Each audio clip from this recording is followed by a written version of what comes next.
Live from Gahanna Lincoln High School's TV studio, this is Lincoln Live with Avery Hall and Jillian Sanders. You're watching Lincoln Live. Jillian. Good morning, Lincoln. I'm Jillian Sanders. And I'm Avery Hall. We have a lot of news for you today, so let's jump right in. Tomorrow is another testing day, so that means that the bell schedule is different tomorrow. Testing starts at regular time, but lunch will start at 11:06 and end at 11:54. Third period will start at 12 o'clock. And seventh will start at 1:33. Good luck to everyone testing. The annual spring play is upon us, and this year our theater program is putting on Legally Blonde. And opening night is just 2 weeks from Thursday. That's right. They will be performing that Thursday through Sunday. To give us more of a backstage pass, our own Mia Sammons found out what the star of the show has to deal with. She got to talk to Taylor Patterson, also known as Elle Woods, in this year's spring play. Here's Mia with the story. Taylor Patterson, Elle Woods in the spring musical Legally Blonde. When they announced last spring that Legally Blonde was going to be our musical, I screamed a little bit because I already knew the show and I love it so much. And when I tell you all summer I spent listening to that soundtrack over and over again until eventually the words just kind of became second habit. And I always joked with my friends and I said, when I go into that audition, I'm gonna say, I'm off book already. And they're gonna be like, oh, for what part? And I'm gonna be like, yes, all of them. During auditions, it was very clear that Taylor came into those auditions prepared, polished. She knew the show forward and backward. She was very excited on stage. She had chemistry with people. And that isn't something that you normally find in an audition. Right away, it was clear that Taylor was perfect for the main role of Elle Woods based off of how well she knew the show. However, Taylor's skill also fits the role perfectly. Taylor does a nice job because in musical theater, what we have to pay attention to is acting the character. And Taylor's able to use her voice to do that, but yet still sound clean and crisp and very much in Elle Wood fashion. It's a combination of singing and dancing. She's always been a really fantastic dancer and her singing has come so far.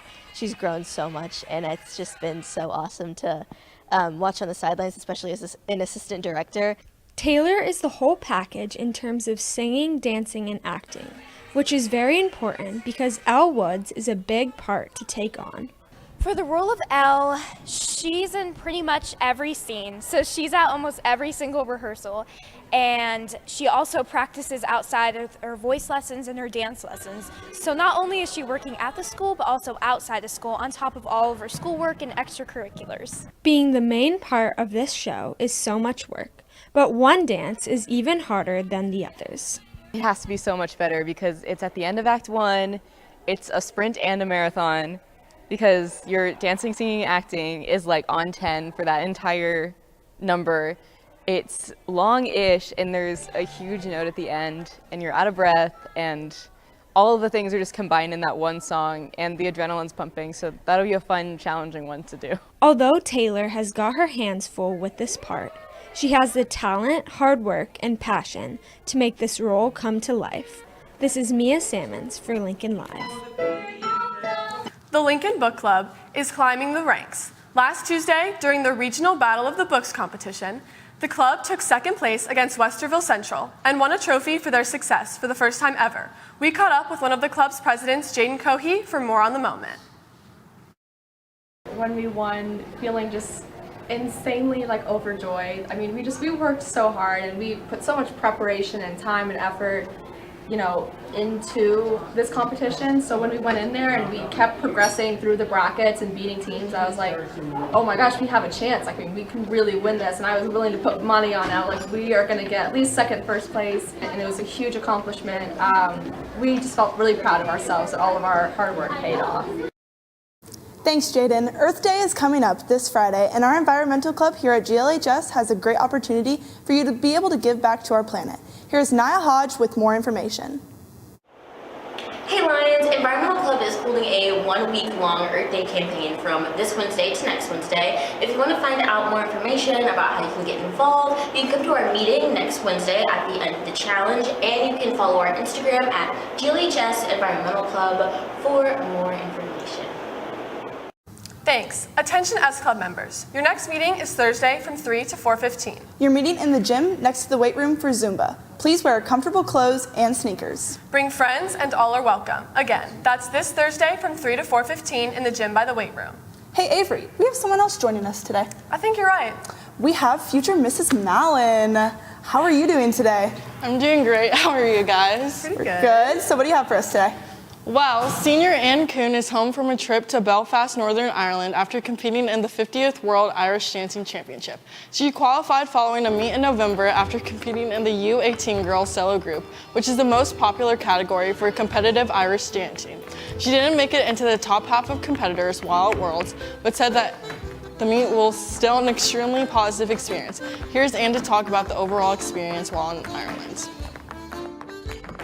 I also thought it was really interesting to see people all over the world all coming together to celebrate something that's so important to me in my life and in my culture. While my goal for my entire dancing career, that's been 10 years now, has been literally just to qualify, so I was super happy I got to go. It really is a global sport, and going to Worlds and seeing some of the best athletes in this sport, some of the best athletes and artists this art form has to offer, was just absolutely fascinating. Thanks guys. Multicultural Club is gearing up for their cultural festival, but they need your help. Here's advisor Mrs. Waters with more on what you can do to get involved. Carrying the meeting on Mondays and Wednesdays for the next 4 weeks. We are still looking for more members because we need to get as many people involved as possible so that we can pull this festival off. So if you have anything you can share from your own cultural background or another ethnicity, then please come to a meeting on Monday or Wednesday after school in room H168. I hope to see you there. Thanks, Mrs. Waters. Well, that's all for me. Now back to Avery and Jill at the news desk. Lily. Of course. We here at Lincoln Live are extremely proud to have been highlighted on 10 TV yesterday. 10 TV anchor and Gahanna Lincoln alum Yolanda Harris recently spent the morning in the TV studio and produced a story on the expansion of our TV program. If you'd like to see the story, you can go to our Twitter account at Lincoln Live TV. The link has been posted there. Thanks again to Yolanda and her videographer Tim Flaherty for coming out to our TV studio. The girls lacrosse team is on a winning streak. The Lady Lions had quite a blowout as they faced Westerville North and won 21-5. Many players contributed both offensively and defensively, which is why the Lions were so successful. Scoring for the Lions were Addie Haynes, Kendall Barker, Addie Gore, Lily Stanchev, and Kenzie Strebe. Goalie Caitlin Hedrick was also a key factor to help prevent the Warriors from scoring. The Lions are now 6-2. Here are Addie Haynes and Lily Stanchev to talk about the game. This was definitely a team where we got to work together to do better, and we got everything really good. We just kind of meshed well together, so I'm very proud of everyone. The game went well. We worked as a team well together, and I feel like we were able to set up some plays and feed off of them, and our draw circle was good. We were able to communicate well where we wanted the ball and able to change it up in the moment. The boys lacrosse season is looking up after their 1-14 record last year. Unfortunately, the boys fell to Beaver Creek on Saturday 11-2. The Lions played well in the second half, but it was too little too late. Kayla Mason scored both goals and Javon Lewis was solid at the face-off X. The boys played tonight against New Albany at home. Good luck. Well, Lincoln, it looks like that's all we have for you today. And we won't have a show tomorrow, but we'll see you Thursday. Bye. Bye.